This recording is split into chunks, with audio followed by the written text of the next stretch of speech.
Here we are in beautiful Lake Union, Seattle, on a brisk December evening, December 2013. Behind me is the 92-meter, 303-foot Sahara. It is back on the market. It was in the middle of a conversion. It needs to be completed. It is an astounding vessel. The shape on this ship is beautiful, and it is very, very expensive to reproduce because it's not just visual, it's built into the structure of the ship. The flare of the bow and the rake of the bow and the rake of the stern. And it's a molded hull. You know, most vessels nowadays are a hard shine hull, and this is a molded hull. You know, a lot of the ships that were built in the last 30 or 40 years, they've chosen the least expensive build method, which means straight lines, no rake, no shear. Everything is square, so they can build it you could have home builders actually build the ships. And so with this ship, you needed to have real ship fitters, and there was a real art going into the shape of the bottom and the bow and the way the vessel has a rake and camber. Even the decks are cambered. So there's a lot of shape and a lot of style to this, which you do not. It's just not built into ships because it's just so expensive. It probably doubles the cost of a vessel. And it was designed structurally so that it could be, you could have quite a few different interior configurations without having to worry about structure.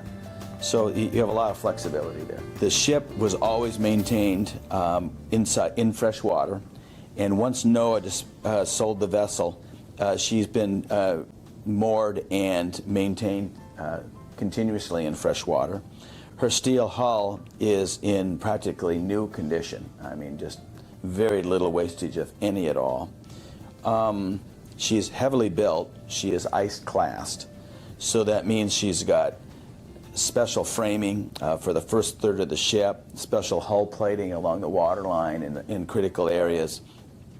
Very heavily built vessel that is structurally is in as new condition. I've had the vessel to 18, and that was without pushing anything hard. Actually, she's a very efficient hull. These are slow turning, very smooth. When she was running, when we were running at 18 knots, you couldn't even feel her. There was no vibration, and it's so quiet. When you get into vessels over, let's say, 60 meters, 200 feet, and you start to get up to the size of this vessel, which is 92 meters, 300 feet, I think you're really not talking about a yacht anymore. You're talking about a ship finished to yacht quality. So I just wanted to make that distinction and point out that here in Seattle, they are very adept at dealing with ocean-going ships. Well, this is one of our facilities here in Seattle, and we work on vessels. We have about 1,500 feet of deep water moorage, a dry dock. We can work up to 150 men here. Steel, electrical, finish, paint. And we're in the heart of Seattle, which is one of the Western Hemisphere's top maritime ports.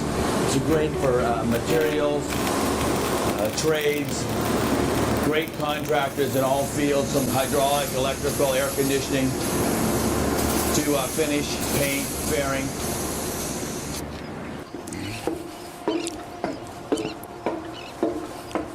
I'm in the engine room now, and one deck below me here are 4 Fairbanks Morse engines.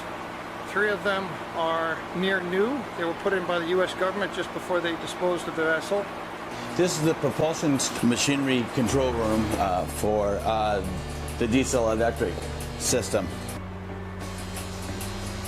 It has all the tank sounding systems for all of the tanks, main engine monitoring of temperatures and pressures, and of course all the propulsion motor controls. It was set up for unattended engine room or remotely monitored engine room space. For a ship of this size to have enough monitor points, have enough data checkpoints where you could really run the ship engineering-wise from this control space. You'll see that these walls have been taken back to the insulation.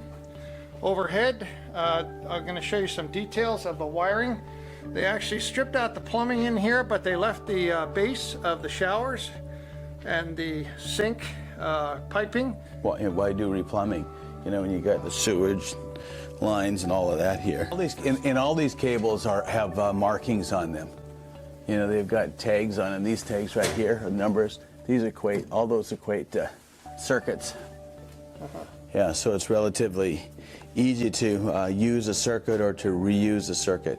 The thing that you'll notice in these open spaces on Sahara is that there aren't a lot of structural walls. These vessels were built to the highest government standards with the best steel and the thickest steel. This is an ice-class vessel. But because of that, you can actually gut the interior and you can create huge open spaces that have great structural integrity. And there are lots of portholes, and they can be made even bigger, no problem. Very stable. No, there is no stability issue, that's for sure. Look at this, the way this flows up, it's just beautiful. I mean, a completed vessel, I bet you would take about 4 years from the time the plans were developed, and I would suspect a cost substantially over $200 million. The simplest would be to put new ship's auxiliary generators in, which would be late model, auto start, you know, all fully automated, and you could leave the existing propulsion generators and propulsion drive motors. And the propulsion drive motors are good for the life of the ship. Then the next upgrade, if you really wanted to go to the full Monty, would be to change the ship's propulsion drive generators to AC generators, dual fuel. They could be either diesel and or LNG. I suspect, you know, you could do this in a shorter time frame as a year, 12 months. And if you're going to go more extensively, a more extensive refit with full fairing and changing out main propulsion engines and so forth, you would need probably another year, take about 18 to 20 months. But come to Seattle, check out the boat, and you'll see, and you can make up your mind. But I tell you, you must come and see this boat. There's no other way to appreciate it. You got to come see it for yourself, because there's nothing quite like it. Come on. 16 staterooms plus crew quarters, and then new galley and all of that. It wouldn't take much to have a boat like this kicking ass and doing well, operational, out cruising.